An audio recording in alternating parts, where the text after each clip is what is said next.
Parlementaire. Mesdames, Messieurs, chers amis, chers 150, merci d'être là. Dans ce jour un peu particulier et dans cette maison qui est la vôtre et celle de toutes les Françaises et tous les Français. Et en vous écoutant à l'instant, je dois dire, c'était assez émouvant d'entendre à la fois la conviction, les idées, les propositions, ce que vous avez porté, mais aussi ce que vous avez vécu. Et les pages que vous avez transmises, et je serai votre ambassadeur dès cet après-midi, je vous rassure, ne disent sans doute pas tout de l'expérience humaine unique que vous avez portée, partagée. Et notre démocratie, c'est aussi cela. C'est de pouvoir débattre entre personnes qui ont des accords et des désaccords sur des sujets aussi essentiels pour le présent et l'avenir de notre pays comme de notre planète, et de savoir tirer quelques conclusions, quelques lignes de convergence.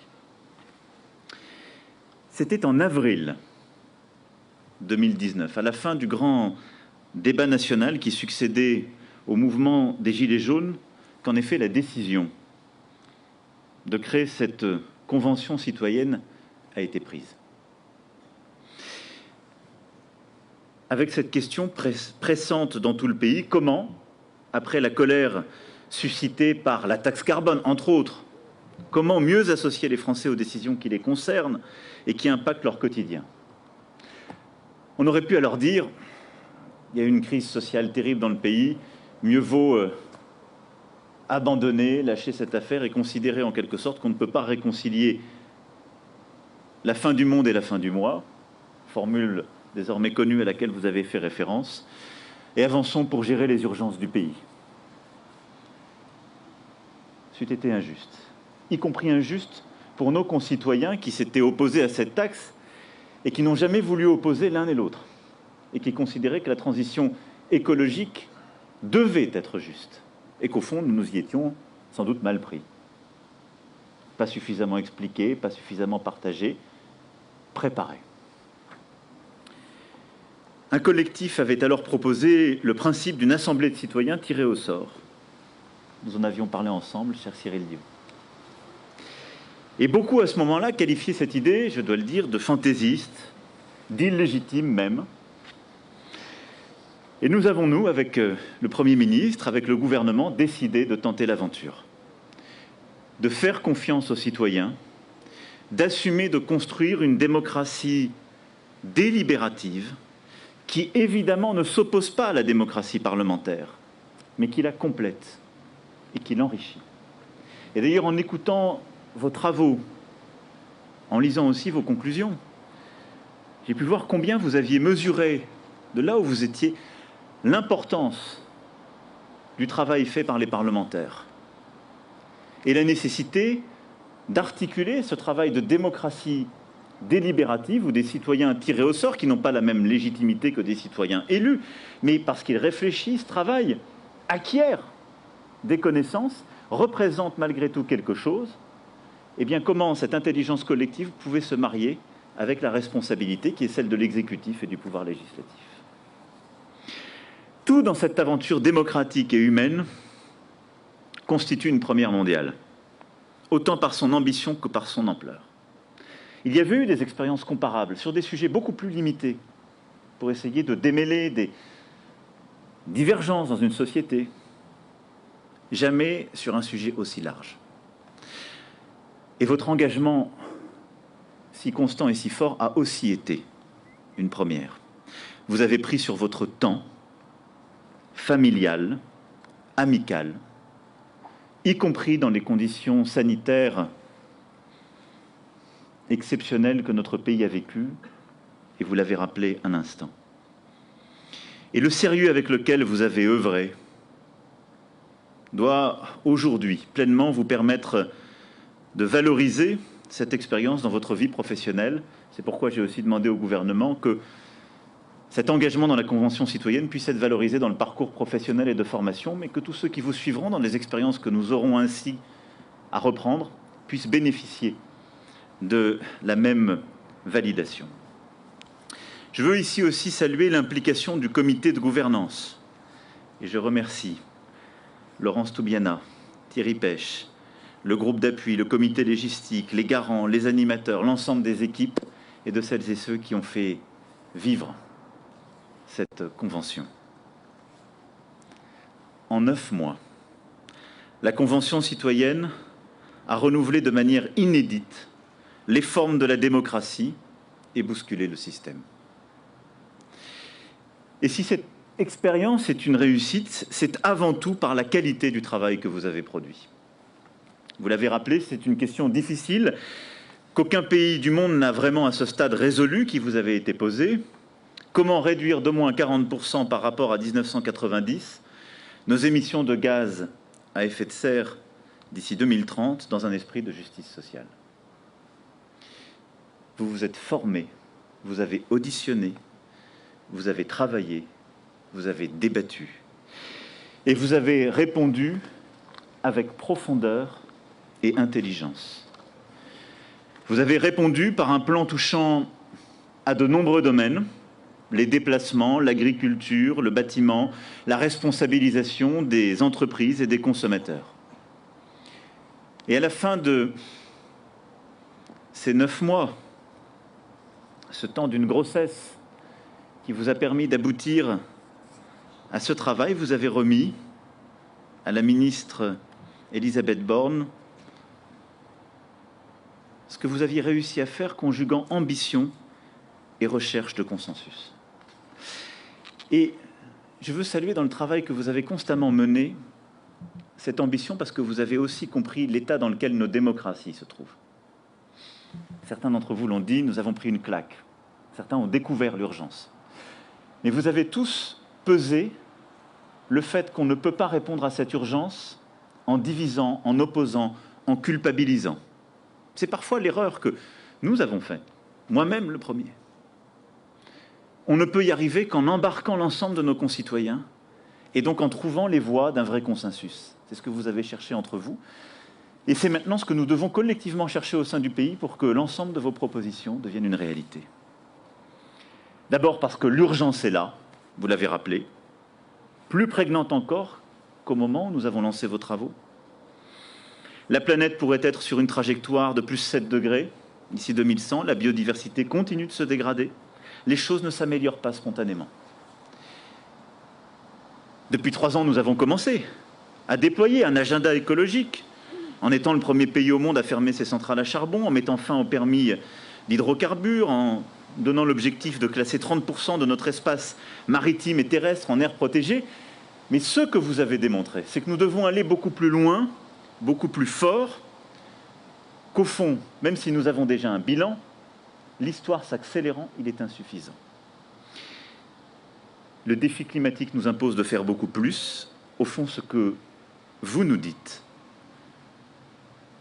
c'est que le temps est venu de faire, d'agir. Et ce temps d'action concrète, c'est celui que votre travail inaugure. Alors, lorsque nous nous sommes vus en janvier, je vous avais dit, toutes les propositions qui seront abouties et précises seront transmises sans filtre, soit au gouvernement pour ce qui relève du domaine réglementaire, soit pour ce qui relève de la loi, au Parlement, ou directement au peuple français. Et donc, notre échange d'aujourd'hui n'est pas un grand discours sur des principes abstraits, c'est la réponse à laquelle je m'étais engagé et le lancement d'un nouveau processus. Et je vous confirme ce matin que j'irai au bout de ce contrat moral qui nous lie, en transmettant effectivement la totalité de vos propositions, à l'exception de 3 d'entre elles, les 3 jokers dont nous avions parlé en janvier, sur 149 sur lesquels, justement, je vais revenir. Je veux que toutes vos propositions qui sont prêtes soient mises en œuvre au plus vite. Certaines, les premières, en particulier toutes celles qui relèvent justement du champ réglementaire, seront abordées lors d'un prochain conseil de défense écologique. C'est un conseil des ministres restreint, dédié aux questions de biodiversité, d'environnement et de climat, d'ici fin juillet. D'autres seront intégrés au plan de relance qui, comme je l'ai dit aux Français, sera économique, écologique et social et sera soumis au Parlement dès la fin de l'été. D'ores et déjà, vos contributions et nos échanges ont permis d'éclairer une partie et d'influencer profondément une partie des plans sectoriels. Je pense à ce que nous avons décidé sur l'automobile ou l'aéronautique, qui a d'ores et déjà pu prendre en compte plusieurs des propositions qui avaient été les vôtres, et j'y reviendrai. Ensuite, un projet de loi spécifique sera présenté à la fin de l'été. Il intégrera l'ensemble de vos mesures qui relèvent du champ législatif, qui seront finalisées dans les prochaines semaines, y compris celles qui méritent encore d'être affinées ou complétées, dans le cadre d'un travail auquel je tiens à ce que vous soyez étroitement associés. Le gouvernement et le Parlement y travailleront, et comme je m'y étais engagé, je souhaite que vous soyez associés dans le cadre du suivi. Dès demain, ce que je vous propose, c'est de mettre en place les groupes de travail sur vos propositions qui permettront, avec les parlementaires et le gouvernement, de pleinement vous associer à leur transformation en loi, en règles concrètes. Et dès la semaine prochaine, le président de l'Assemblée nationale vous recevra à cette fin. Certaines de vos propositions dépendent aussi des collectivités territoriales.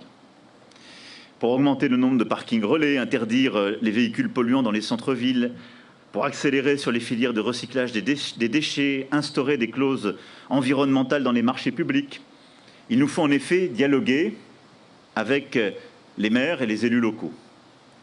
Je propose donc que le gouvernement réunisse les associations d'élus pour discuter de l'ensemble de ces propositions, de leur mise en œuvre et pouvoir ainsi intégrer le fruit de ces échanges dans les modifications législatives nécessaires qui seront ainsi intégrées à ce projet de loi.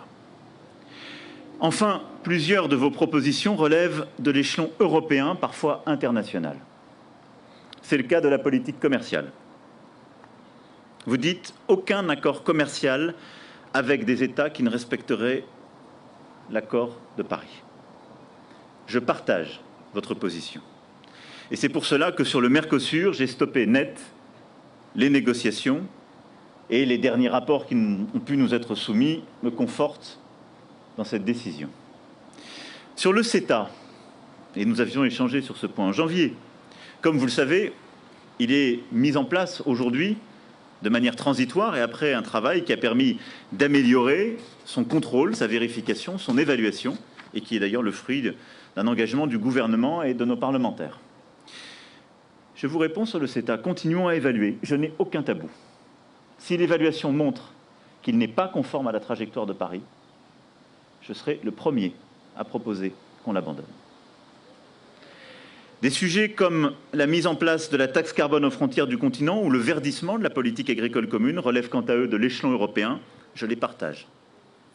La France, durant la crise sanitaire, a obtenu que le prochain budget comporte des investissements massifs pour la transition écologique. Nous avons aussi porté ce plan de reconquête au niveau européen, d'abord par un accord franco-allemand, puis une proposition de la Commission européenne. Les prochaines semaines seront décisives pour que les investissements soient à la hauteur de ces ambitions au niveau européen, avec les règles qui conviennent. Je serai le 17 juillet prochain à Bruxelles pour poursuivre ce combat et vous pouvez compter sur moi. L'échelon européen est indispensable. Si nous voulons un vrai prix du carbone, une vraie taxe aux frontières, les vrais investissements pour nos industries et les transformer et notre politique agricole. Voilà donc pour la méthode du sans filtre. Sur le suivi de vos propositions auxquelles je m'étais engagé en janvier, je souhaite que le gouvernement fasse le point avec vous chaque mois. La démocratie délibérative ne doit pas s'arrêter à la porte des ministères ou des assemblées. Et c'est bien un travail partenarial qui la poursuivra que je vous propose. Voilà pour la méthode, le calendrier. Mais je veux aller plus loin. Vous l'avez très bien dit. Ce que vous proposez, c'est un projet cohérent. Ce ne sont pas une série de mesures qui s'additionnent. C'est un projet cohérent pour mieux vivre, un projet humaniste, auquel j'adhère.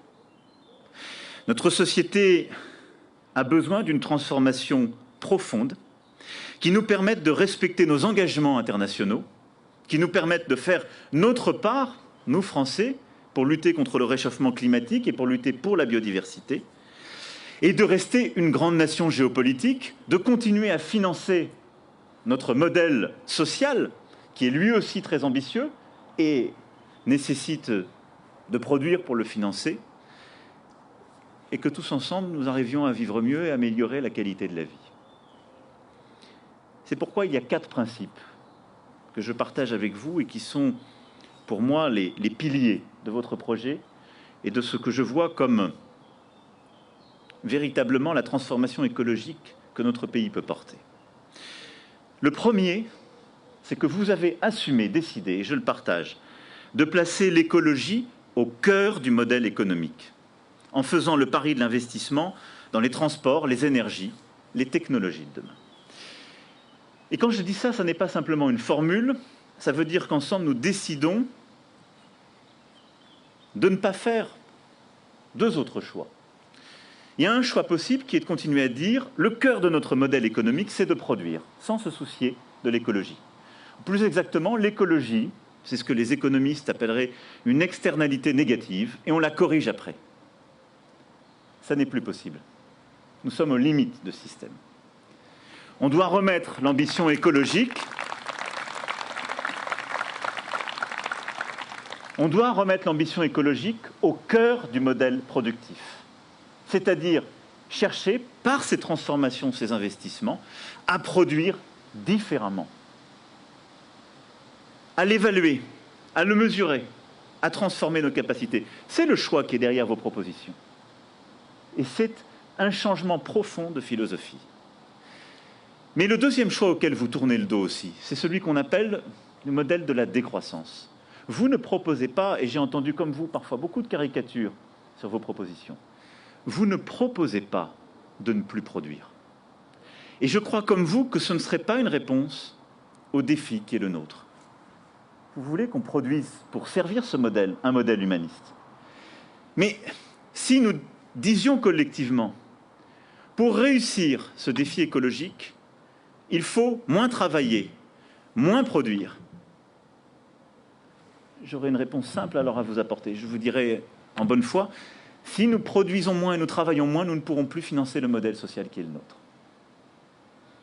La crise sanitaire nous l'a fait vivre, et les débats dans lesquels nous sommes au sortir de cette crise nous le montrent. Nous avons besoin là aussi d'investir de l'argent public dans notre santé. Nous pouvons l'investir parce que nous produisons. Un modèle de décroissance, c'est un modèle de décroissance aussi de notre modèle social. Et les chiffres que nous avons vécus dans cette période, certes, ont permis, dans les métropoles, d'améliorer la qualité de l'air. Et c'est ça qu'il faut réussir à consolider, en changeant les modes de transport, c'est ce que vous proposez. Mais une économie quasiment à l'arrêt n'a réduit que de 8% les émissions. Et donc on voit bien que le choix de décroissance n'est pas une réponse aux défis climatiques non plus. Non. Remettre l'écologie au cœur du modèle productif. Faire le pari de l'investissement dans les transports, les énergies, les technologies de demain. Et pour moi, ce premier pilier qui réconcilie économie et écologie, que vous assumez et auquel je crois. Investir, transformer, innover. C'est ce qui correspond à notre pays, à cette philosophie des Lumières qui nous a fait. C'est en étant plus intelligent, en sachant changer les comportements, en investissant sur les domaines les plus importants pour notre pays et notre économie que nous saurons relever ces défis. Investir dans les transports propres, rénover nos bâtiments, inventer les industries de demain. Investir aussi dans des domaines que parfois vous n'avez pas traités dans vos travaux, mais qu'il nous faut assumer, comme les énergies décarbonées, les réseaux, la préservation des ressources en eau.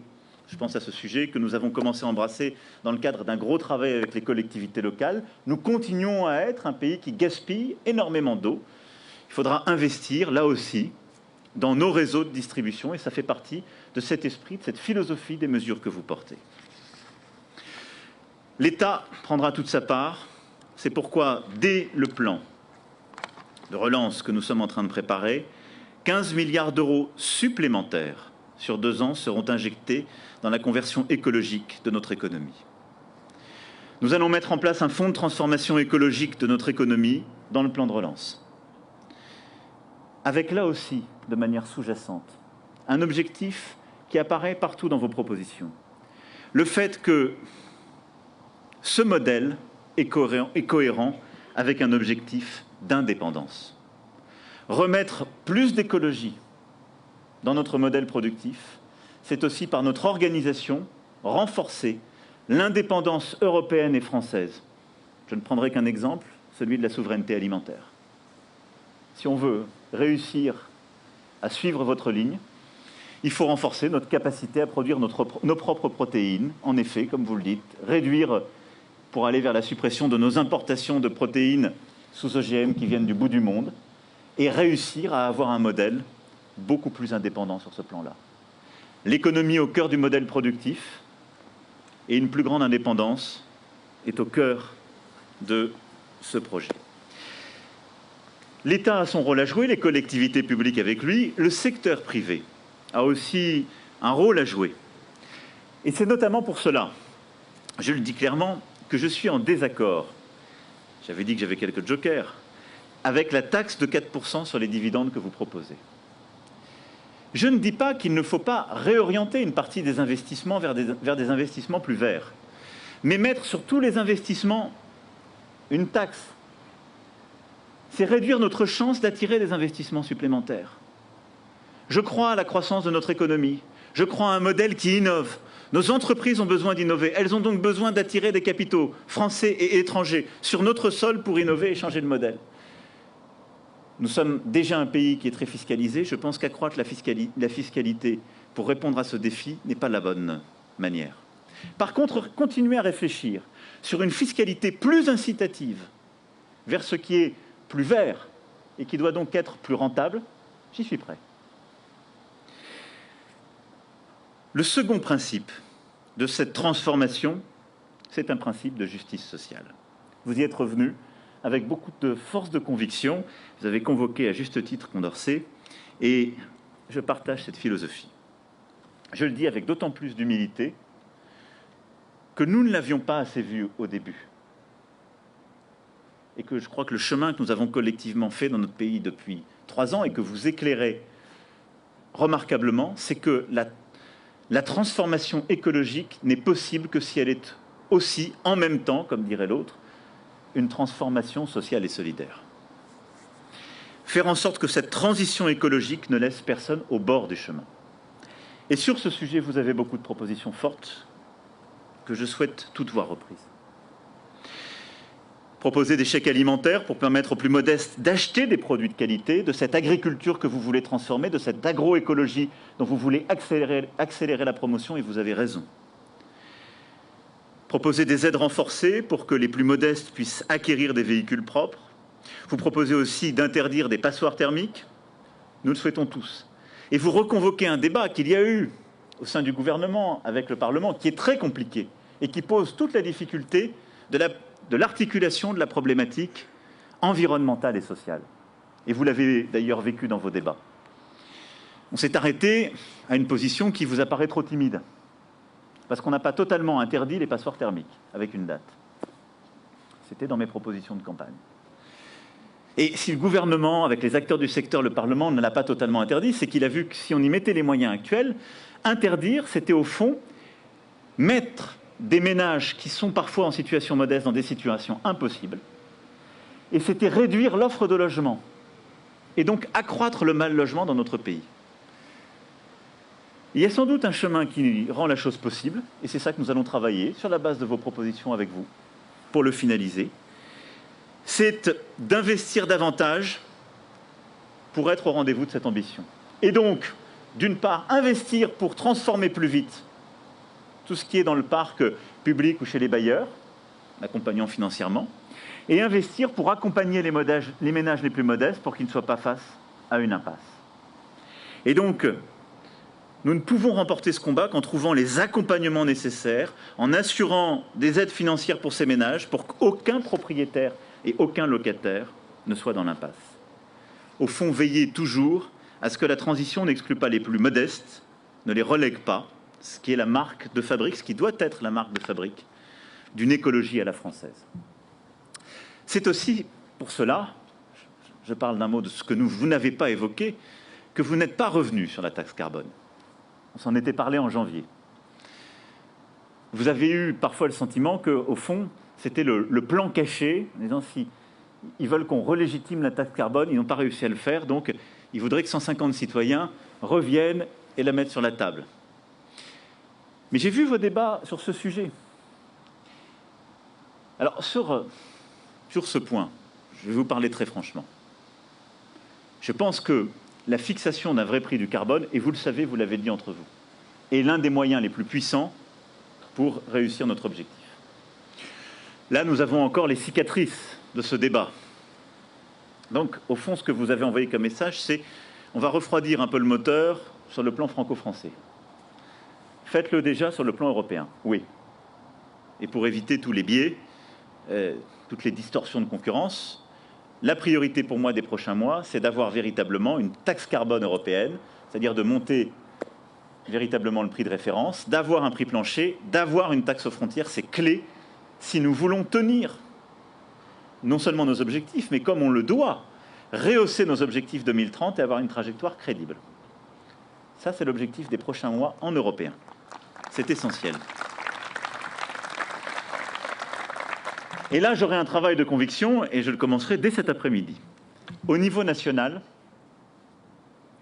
il nous faudra, dans les prochaines années, ce n'est pas quelque chose qu'on peut engager dans les 2 ans qui viennent, mais réfléchir à une transformation profonde de notre fiscalité pour intégrer une juste tarification du carbone, mais qui suppose de réformer les autres impôts pour en même temps rendre cette taxation juste. Et donc c'est ça ce qu'il faut faire de manière apaisée dans le pays. Je crois que vous avez raison de ne pas proposer une taxe carbone dès demain, mais je pense qu'il ne faudrait pas laisser le sujet de la réforme en profondeur de notre fiscalité pour qu'elle soit plus écologique et plus juste encore. Et c'est un chantier qui, à coup sûr, alimentera les débats de 2022. Le troisième principe d'une écologisation de notre société, de notre économie, est de réussir l'aménagement de notre territoire. Et c'est partout, là aussi, dans votre projet. Au fond, de bâtir de nouveaux équilibres.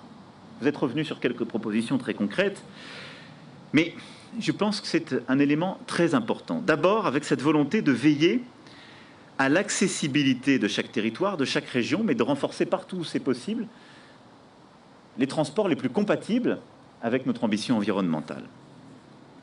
Par exemple, en interdisant, en supprimant les vols intérieurs quand un trajet en train dans des délais raisonnables est possible. Alors oui, c'est ce que nous avons fait avec le gouvernement dans le cadre du plan aéronautique. Lorsqu'il y a un trajet en TGV qui est possible en 2h30 ou moins, ne poursuivons pas les lignes intérieures avec l'avion. Par contre, j'ai vu que parfois dans les débats c'était 4 heures, je crois qu'il faut savoir raison garder. On ne peut pas réenclaver des territoires.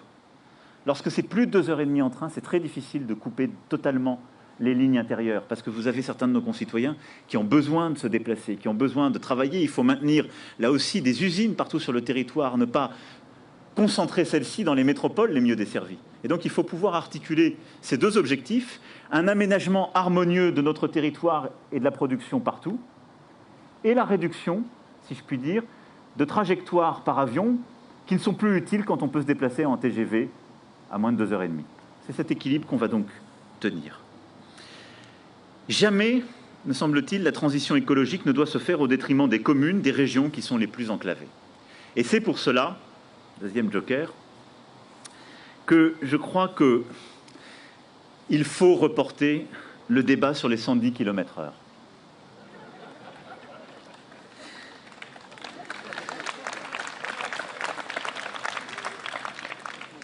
Alors, croyez-moi,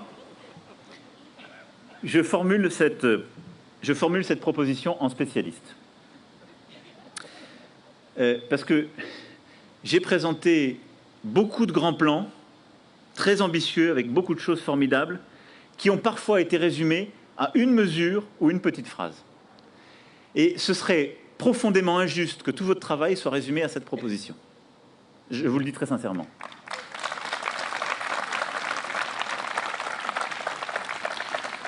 J'en comprends l'objectif, mais vous avez beaucoup débattu et vous l'avez redit dans vos propos. Pour que ça marche, il ne faut pas stigmatiser les gens, il ne faut pas les diviser, il faut réussir à les embarquer, tous ensemble.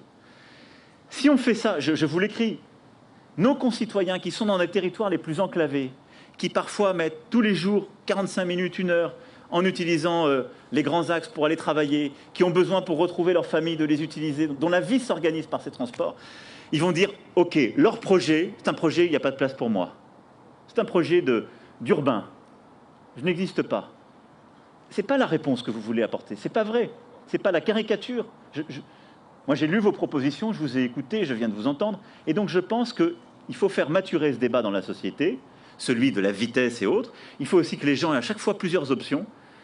Mais ne donnons jamais le sentiment à certains de nos concitoyens qu'on les culpabilise ou qu'on les met à l'écart. Et donc, je propose de repousser ce débat. Je ne voudrais pas que vous connaissiez le même sort que moi, c'est-à-dire avoir des mois de travail qui s'abîment dans une polémique. Vos propositions pour préserver notre environnement naturel aussi et nos paysages sont pour moi très importantes.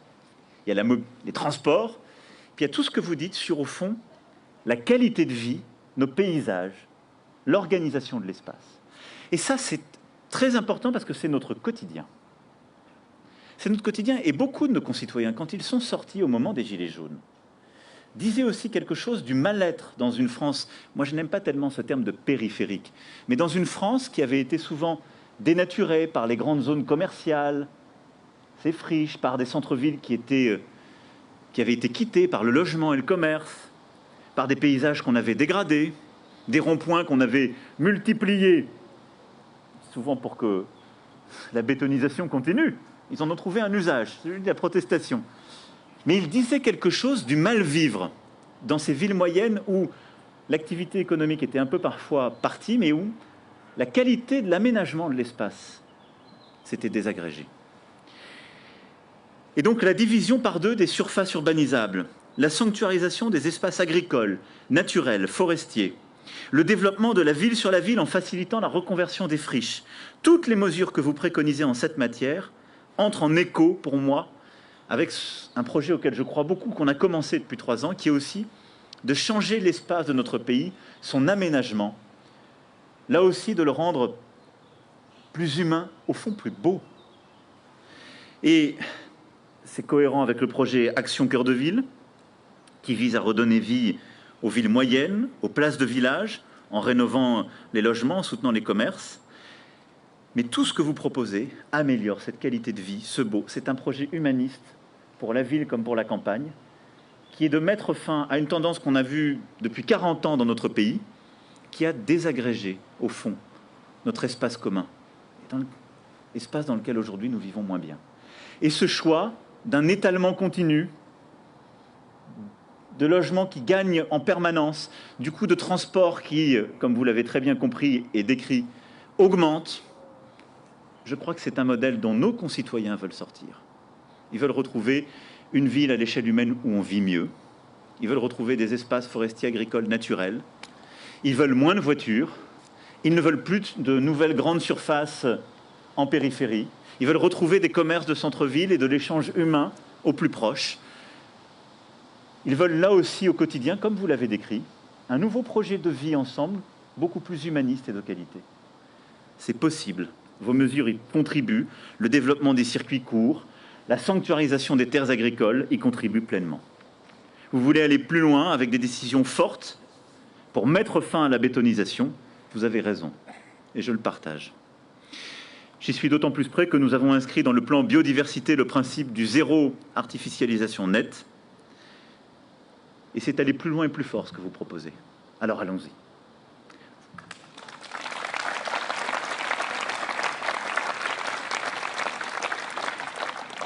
Vous proposez d'éviter de nouvelles constructions qui mordent sur la nature quand des réhabilitations sont possibles. Engageons-nous.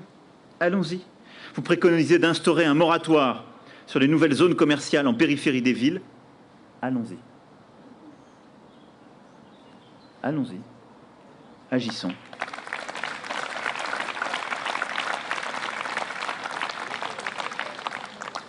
Et puis le quatrième et dernier principe. Lambert vient d'en parler avec beaucoup de force à l'instant, c'est celui de la responsabilité de chacun.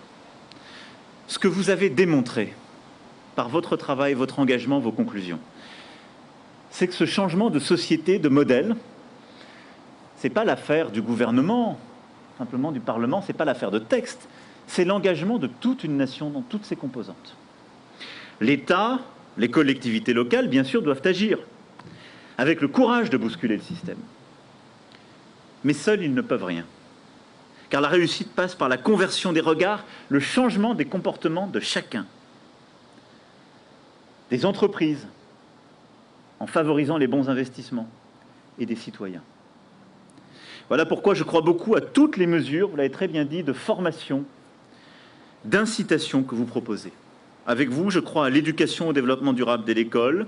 Avec vous, je crois au CO2 score, qui doit permettre à chacun de savoir si ce qu'il mange ou achète est bon pour le climat. Et donc mettre en capacité chacun d'être un acteur de sa propre vie, de faire par ses choix de consommation des choses qui sont cohérentes avec ses choix de citoyens. Avec vous, je crois à la responsabilité sociale et environnementale des entreprises, et par exemple au bilan carbone annuel qui demain pourrait être au cœur de l'image des marques. Je crois à une vraie responsabilité sociale et environnementale de nos entreprises qui est un levier de transformation profond sur lequel nous devons aller beaucoup plus loin et c'est ce que vous proposez. Ces 4 principes qui montrent combien votre projet est cohérent, comme vous l'avez dit, et constitue un tout, doivent nous permettre d'agir concrètement pour transformer notre société en rassemblant tout le monde, en associant l'ensemble de nos concitoyens et des forces vives du pays. Et c'est pour ça que je mets encore beaucoup d'attentes dans vous et votre engagement, et nous tous. Ça n'est pas fini, ça n'est qu'une étape aujourd'hui. Vous avez enfin souhaité que l'ambition écologique soit gravée dans le marbre de nos lois, en proposant que soient soumises à référendum 3 modifications juridiques fortes. Et les symboles comptent. La République sociale, la République des territoires sont désormais inscrits dans notre Constitution. Il était donc légitime de réfléchir à inscrire l'écologie à son tour. Vous proposez ainsi de réécrire le préambule de la Constitution en plaçant l'environnement au-dessus de nos valeurs, de nos autres valeurs fondamentales. Comme je vous l'ai dit en janvier, de là où je suis garant de nos institutions. Et mon rôle, c'est de veiller à tout ce qui pourrait mettre en cause l'équilibre des pouvoirs et les valeurs qui fondent la République. Or, telle que proposée, la rédaction pour le préambule menace de placer la protection de l'environnement au-dessus des libertés publiques, au-dessus même de nos règles démocratiques. Et c'est pourquoi je ne souhaite pas reprendre cette proposition, parce que je considère qu'elle serait contraire à notre texte constitutionnel, à l'esprit de nos valeurs. Et d'ailleurs, je crois pouvoir dire que j'ai compris ce que vous proposiez, me semble-t-il. Vous proposez un projet humaniste. Et tout ce que nous sommes en train de faire pour l'environnement, toutes ces transformations, c'est non pas parce que nous mettons la nature au-dessus de nous, mais parce que nous considérons que défendre les droits de la nature est un de nos devoirs en tant qu'homme au sens générique du terme. C'est pourquoi il est essentiel de le mettre au bon niveau, mais de ne pas mettre un droit de la nature au-dessus des droits humains. Parce que je crois que ça n'est pas cohérent avec le projet et la philosophie des Lumières qui portent notre République. Par contre, vous proposez la réécriture de l'article 1er de notre Constitution. Et vous proposez d'introduire les notions de biodiversité, d'environnement, de lutte contre le réchauffement climatique dans notre texte fondamental. Je suis favorable à cette proposition.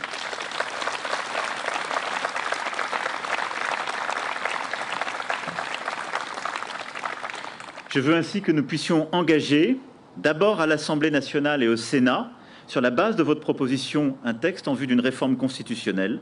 Je souhaite la voir aboutir d'ici fin 2021 et je suis prêt à recourir au référendum si celui-ci était alors constitutionnellement possible après le vote des chambres, dans le cadre strict de notre Constitution, parce que comme je vous l'avais expliqué en janvier, je ne peux pas prendre cette proposition et tout de suite la mettre au référendum, ça n'est pas conforme à notre texte constitutionnel. Sur la question, enfin, de la création d'un crime d'écocide. Je pense que c'est une notion extrêmement structurante pour la protection des écosystèmes et la défense de l'écologie et la biodiversité pour aujourd'hui et demain. Je crois d'ailleurs être l'un des premiers dirigeants à avoir employé ce terme lorsque l'Amazonie brûlait il y a quelques mois. Je partage donc pleinement l'ambition que vous défendez. Votre émotion aussi face à des acteurs qui, en toute connaissance de cause et en toute impunité, ravagent volontairement des écosystèmes entiers. La mère des batailles sur ce point est d'abord internationale. Il faut faire en sorte d'inscrire ce terme dans le droit international pour que les dirigeants qui sont chargés par leur peuple de protéger le patrimoine naturel et qui faillissent délibérément rendent compte de leurs méfaits devant la Cour pénale internationale. Soyez-en sûrs, je porterai donc ce combat au nom de la France dans les instances multilatérales et c'est cohérent avec ce que nous avons lancé pour un pacte mondial de l'environnement, c'est-à-dire créer des droits nouveaux permettant au niveau international de donner aux citoyens, aux ONG, des droits et des droits de recours contre celles et ceux qui agissent de manière non conforme à nos ambitions. Sur le plan français, je souhaite que nous puissions étudier avec vous, avec l'appui de justice, comment ce principe peut entrer dans le droit français dans le respect de nos principes fondamentaux. Ce n'est pas le cas de la rédaction qui est aujourd'hui proposée, mais je souhaite que nous puissions ensemble donner une suite à votre proposition et l'inscrire dans notre droit. Car c'est une notion structurante et que nous avons besoin là aussi d'évoluer et d'avancer. Ça fait partie des groupes de suivi que je souhaite que nous mettions en place. Au-delà des 3 points sur lesquels je vous ai dit très clairement mes réserves ou mon désaccord, je souhaite laisser ouverte la possibilité de conduire dès 2021, et même si d'ailleurs vous ne me l'avez pas demandé, mais dès 2021, un référendum sur la base de l'article 11 de la Constitution sur un ou plusieurs textes de loi reprenant vos propositions. En effet, sur l'ensemble de vos propositions, vous avez souhaité qu'elles passent par le Parlement. Je vous ai dit que c'est ce que nous allons faire avec ces groupes de travail et ces textes de loi. Mais si les choses ne devaient pas avancer assez vite, dans le cadre du suivi auquel je veux vous associer, et si nous pensons que c'est pertinent, je souhaite laisser ouverte la possibilité, en 2021, de procéder à un référendum avec plusieurs questions et y attacher les textes, pour que dans le cadre de l'article 11 de notre Constitution, nous puissions décider d'un référendum. Je vous ai fait confiance. Vous avez été à la hauteur de cette confiance. Ensemble, nous pouvons aussi, au moment où nous le choisirons, sur des sujets qui peut-être bloqueraient, de faire confiance aux Français. Je le crois très profondément. C'est pourquoi je veux ici, aujourd'hui, laisser cette option ouverte. Mesdames et messieurs, il y aura, comme je vous l'ai dit, une suite. Et pour toutes celles et ceux qui y sont prêts, un engagement qui continue. Vous avez fait un travail remarquable. Dans votre diversité, de tous les âges, de toutes les régions, avec tant d'opinions, comme vous l'avez très bien dit, différentes. J'ai besoin de vous d'abord pour que vous soyez vos propres ambassadeurs. Il est indispensable que ce que vous avez vécu, porté, la cohérence de ce projet, vous alliez l'expliquer, la diffuser, la partager avec nos concitoyens. Je pense qu'il faut continuer à avoir, en quelque sorte, cette force qui est au cœur de notre République. La République, c'est faite par les colporteurs, vous savez, qui allaient de porte en porte dire la force de nos valeurs. Vous devez être les colporteurs de cette ambition écologique pour notre pays. C'est-à-dire chacune et chacun continuer d'aller convaincre, d'engager nos concitoyens, de dire à quel point la responsabilité que vous avez prise est maintenant aussi la leur. J'ai besoin qu'au-delà de ce travail de conviction, vous soyez associés, vous acceptiez d'être encore associés au travail de suivi avec les administrations et avec les parlementaires, pour que vous soyez en quelque sorte vos propres garants du travail que vous avez mis sur la table, que vous soyez associés à toutes les étapes. Et en quelque sorte, le contrat moral passé dès avril 2019, puis en janvier dernier avec vous, réitéré aujourd'hui, je le repasse en vous donnant un droit d'alerte dans ce suivi. Si quelque chose vous semblait ne pas être assez ambitieux, sans que ce soit expliqué, parce que vous avez intégré beaucoup de contraintes, vous avez parfois revu des ambitions qui étaient les vôtres, en intégrant les désaccords qui étaient ceux d'autres. Vous allez être associé au suivi. S'il y a des choses qui vous semblent incompréhensibles dans les blocages, vous aurez, vis-à-vis du gouvernement et de moi-même, un droit d'alerte. Celui de dire sur ce point, sans explication, l'ambition que nous avons portée, la cohérence de notre projet, est trahie. Je vous l'ai dit, chaque mois, il y aura ce rendez-vous. Et je vous l'ai dit, ce travail n'est qu'à une étape et il va continuer, parce que je sais le gouvernement engagé et le Parlement engagé. Enfin, il y aura d'autres conventions citoyennes. Durant ces 9 mois, vous avez montré qu'il était possible, sur un sujet difficile, inflammable même, de créer du consensus, de prendre des mesures courageuses en cherchant de la concorde et de l'apaisement. C'est cela dont notre pays, notre démocratie ont besoin. Savoir rester ensemble même quand nous ne sommes pas d'accord. Savoir avoir de l'ambition tout en étant apaisé. Je souhaite donc que se créent d'autres conventions citoyennes sur d'autres sujets.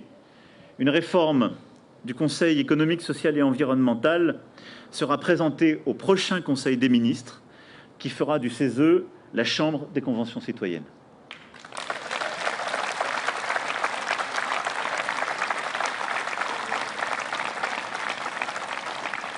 Voilà, mes chers amis, je ne vais pas être plus long. Je voulais encore une fois vous dire un grand merci. Le citoyen score, je crois, de la Convention doit être autour de 98%. On est pas mal, mais vous allez continuer à le suivre avec moi. Nous allons continuer à déployer ensemble cet agenda de transformation écologique pour vivre mieux, ce projet humaniste que vous avez décrit. Merci infiniment pour votre engagement, la force que vous avez portée. Mais ça ne fait que commencer. Le temps est à l'action et nous allons agir ensemble. Vive la République et vive la France. Merci à vous.